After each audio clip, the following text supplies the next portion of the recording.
All right, everybody, it is time again for another CineFix roundtable. We got everybody in the same room to talk about all the things all at once. So, the first thing that we have to talk about, the most urgent, pressing, earth-shattering stuff to talk about. T? Expendables 3, and I think by urgent, you mean let's just get this out of the way. Let's get it out of the way. We can talk about other stuff. So I'm sure you guys all saw the trailer. It's been going around. Like, there's a French version that actually came out slightly before the American one. I think my favorite thing was just them going through the roll call at the beginning, where it was just like Cruise, Statham, and then it's just like Grammar. Yeah. And I was just like, what? And then it got even weirder. Bert, it was just Ernie. Yeah, I mean, honestly, the main thing that really just seals the deal for this movie was Gibson, and I was just like, yeah. Really, guys? The best thing was really on the Gibson part of it. It's him with like a bazooka and a helicopter going. Which seems to be the attitude of the whole thing, because even like Antonio Banderas is shot in the thing. He's like, what? It's weird comic relief with Antonio Banderas. Harrison Ford though looks like he's having the time of his life, man. Yeah. He's flying his helicopter. It's like the animals from the Flintstones. We're like, it's a living. Right. I like this franchise. I'll tell you why. Because we all grew up with these 80s and 90s action movies, and they're dinosaur movies, and they're silly now, but it's still like, it's funny because it's almost, it's like these movies came out then. Like, they're still made with that same kind of, like, just earnest kind of madness. Yeah. And it doesn't make any sense, but it doesn't feel modern. And I kind of like that. It's a weird time capsule, like lost films, except now everyone's, like, way older and shouldn't be doing action movies anymore. Yeah, it's sort of like how, like, there are still Tupac albums coming out. Yeah. This is that for movies. I originally had a problem with the Expendables because to me it seemed like so much of a gimmick. It was like, if we throw every nostalgic action star at you, you'll like at least one of them enough to show up. And it worked. I mean, everybody liked at least one of them enough to show up, right? Like, I had friends who were like, Jet Li's in it. I haven't seen Jet Li in forever. I'm going to go see it. And it's like, he's probably in it for about 35 seconds, right? But they're a lot of fun. They're just a lot of fun. Well, here's my only complaint about the Expendables. Well, it's not the only one. It's not the only one. I wish, I love that all those old action stars are still doing things and they're getting together and it's fun. Theoretically, on paper, it's a blast. But I want them to get a 80s action movie director to do it too. Like, having Stallone do it was a mistake. Simon West doesn't count. And then this new guy, Patrick Hughes, I don't think... I want John McTiernan to do it. Like, get John McTiernan out of prison. Is he out of jail yet? I think he's out of jail. He's out of... There's no reason. There's no reason why John McTiernan can't do it, especially because he's out of jail. I think they're slowly reverse engineering it to where the older guys are gonna fade out and then have a younger group sort of take the mantle. You think they have a plan for this? I do. Really? No, that's why they're bringing those new techie guys in. Who would be the young reboot crowd? Kellen Lutz, Zac Efron, Emma Watson, Harry Potter. Love it. Despite shitting on it, I will say maybe under certain conditions, I will check the movie out. It'll be on Netflix in 2 months. So it'll be on Netflix 15 minutes after it hits theaters. Yeah. I'm gonna go see it in the theater. I'm gonna come home and it's gonna be in my Netflix feed. Fast and Furious 7 is adding both Statham and Tony Jaa. Yeah. At the end of the day, I'm gonna watch a Fast and Furious movie any day before I watch an Expendables movie. Yeah. They are starting to run parallel, though. They're like a lineup of action stars doing action things. I feel like you can watch a Fast and Furious movie unironically. Yeah. Like Expendables, you have to be like, this is gonna be bull***. I'm gonna get wasted. Well, we'll all go see it anyway. Who are we kidding? What's next? Let's talk about apes. Oh, okay. So Andy Serkis did an interview with Collider that was really cool. It was short and sweet, but it was good. And he talks about how the first 20 minutes of the next Planet of the Apes is just apes. And they released a TV spot recently that's just apes, riding horses and in the woods. And so it takes place 10 years after the original. And he like watching how excited Andy Serkis is made me the most. I was already excited at this movie, but that made me the most excited because he's like, I saw a rough cut and it's so good. and he's talking about how the movie deals with identity and cultures and how it really establishes the group of apes as like a tribe that you start identifying with and understanding before reintroducing the humans and then being like, who the f*** are these? So he's starting his Oscar push now. And more power to him. And he talks a lot about, because he's moving into directing, and he has this own his own weta, called the Imaginarium, where they do performance capture, and they've been studying all these ways to do performance capture on animals because they really want to crack how to do Animal Farm, which sounds amazing. But he's gonna direct the Jungle Book as a test of this performance capture, because it's not motion capture anymore. We've moved past motion capture into performance capture. We've performed past motion capture. I was really rooting for Andy Serkis to be nominated for something for the last Planet of the Apes movie, because you can tell it's Andy Serkis, and yes, it's largely visual effects, and he doesn't turn into an ape without them, but it's all based on that performance. And you could argue that if the intricate motions of the actor's performance are coming through exactly, then what's the difference between them CGIing a monkey on top of his face versus them putting layers of makeup on? And you only have to look to see where it's going to be. You only have to look at video games like The Last of Us, right? Right. You just get so emotionally drawn in because of that performance capture. You got these top level actors doing performances, and it comes out in the game while you're playing, and it's just this whole other level of connection to it. And seeing that in this new trailer for Planet of the Apes is incredible to combine that top level CG with that top level performance capture. And you got to know it's working. If they spend literally the whole first act just with the apes, you got to know it's working. Anytime I've seen a CGI'd human being, it goes real weird for me. That's what those old Zemeckis movies were all really creepy. We did talk about this earlier in Iron Man 3. Some of Robert Downey Jr.'s close-up shots in the action scenes are a CG double.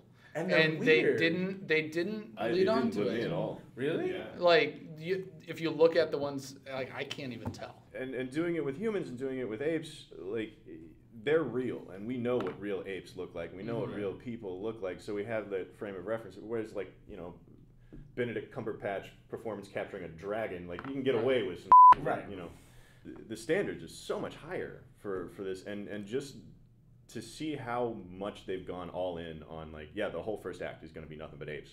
It's going to be amazing. It's got to be amazing.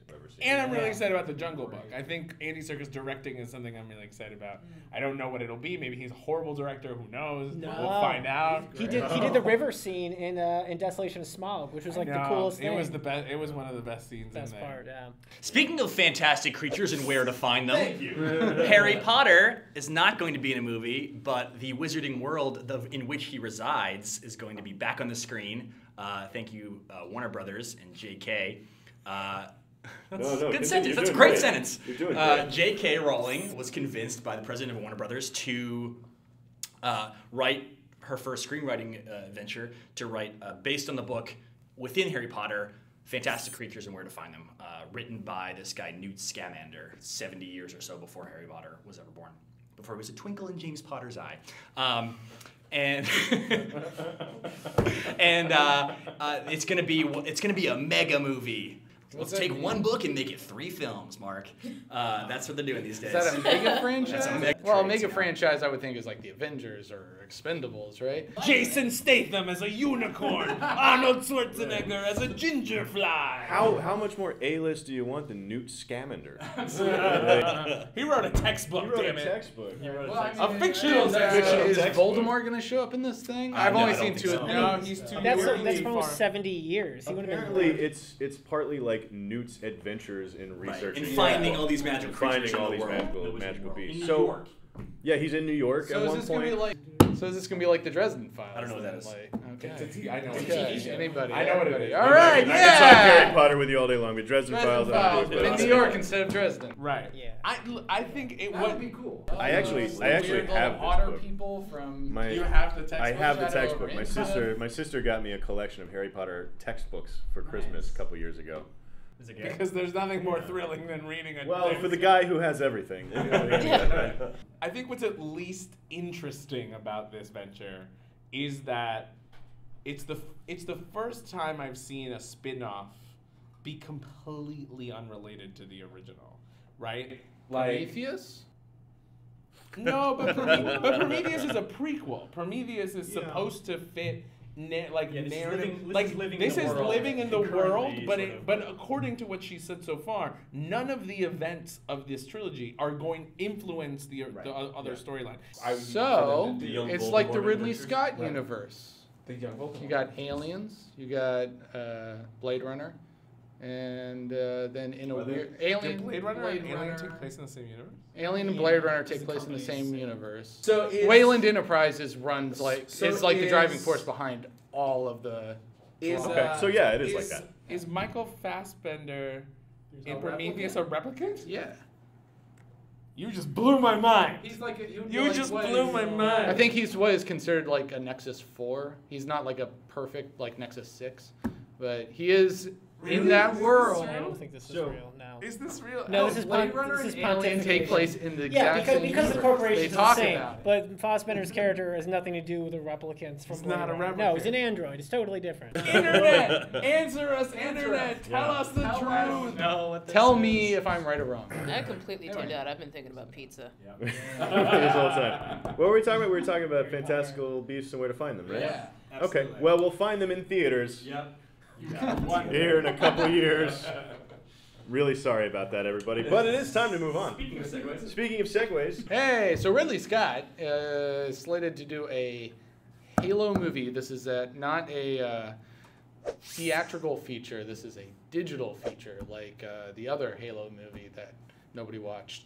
So basically what this is, it's a 90-minute commercial for Microsoft for the Xbox One, which is kind of full circle for Ridley Scott, starting his career pretty much with the Apple commercial. So he's jumping ship to the other boat. He's already talked about doing a new Blade Runner.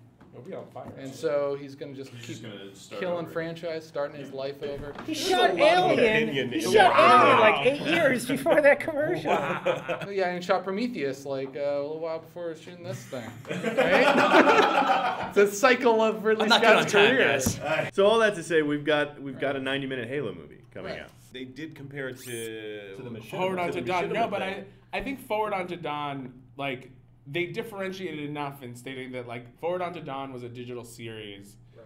Then they have the Steven Spielberg television show. Yeah. And then they have this, which is going to be a movie, a feature. Movie And only. it just may or may not be released in theaters. It may just be gonna live online. live online. Yeah. Which I mean, the bigger thing for me is like, can we please just get a Halo thing made? Yeah. Like, Other I mean, than Forward on to Dawn, which Yeah. I thought was really good. but yeah, I but thought it was really good. I'm talking like I still am really upset that Neil Blomkamp and Peter Jackson didn't get to do it a couple years ago. They built the goddamn warthogs and And those Yeah. commercials were amazing. The Neil Blomkamp commercials, They were great. They were amazing. Like, I want guy's that. already I want something proven big it. like that. I mean, it's going to be great. I mean, obviously Ridley Scott, is who he is, and Spielberg is doing, he's good at stuff.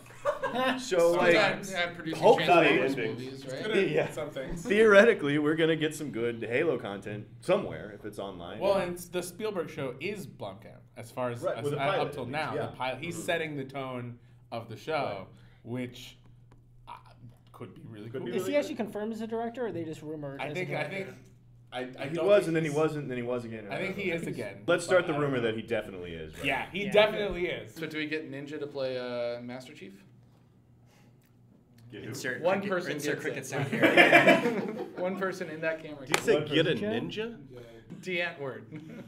Oh no, he's putting them in a different movie entirely. Yeah. The guy in Elysium.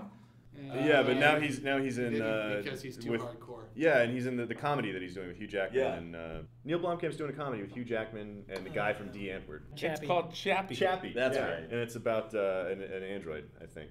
Yes. After being kidnapped by 2 criminals during birth, Chappie becomes the adopted son in a strange and dysfunctional family. Great. That's so here's gonna what be we can confirm. And he's a robot. Here's what we It's can confirm. Daryl. Chappie Daryl. is not a Halo movie. No. It's I think we can- Sigourney Weaver and Hugh Jackman being the parents of a robot.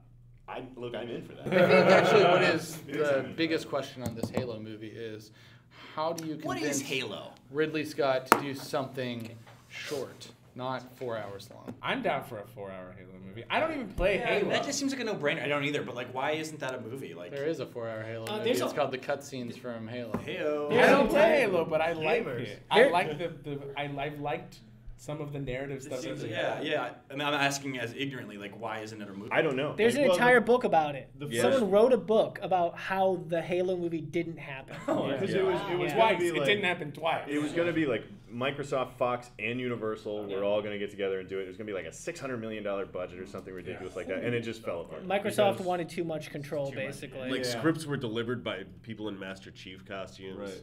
Fully functional Yeah. Master Chief costumes. And that's ultimately why this is probably moving forward because it's 100% in Microsoft's control. Yeah. Right. Yeah. And if Microsoft has the ability to control it the way they want to control it, and that means we actually get some Halo content on some screen, large or small or otherwise, like, great. And they can That's now gonna be great. release it themselves. If it's awesome, They it's can gonna, just they're release gonna it keep on the Xbox One, Yeah. and people will buy the Xbox One just to watch it. No. But from what I understand, Microsoft got money. So like, why don't they just make a actual feature? Like, why do they even need a studio? Don't they have enough money to just do it?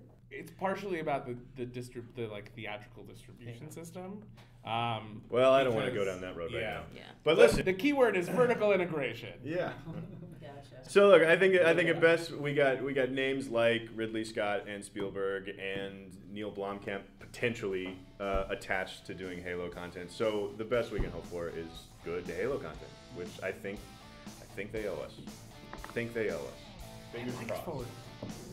All right, everybody, let us know what you think about all this stuff down in the comments below, and make sure to check out all the other great stuff we have on CineFix. Click like and subscribe, and come back next time for more movie news on CineFix Now. That's here. Yep, that's us. Here's the part where we talk and the music plays. We're just talking, and it's like, anyways, I can't believe that. That's great.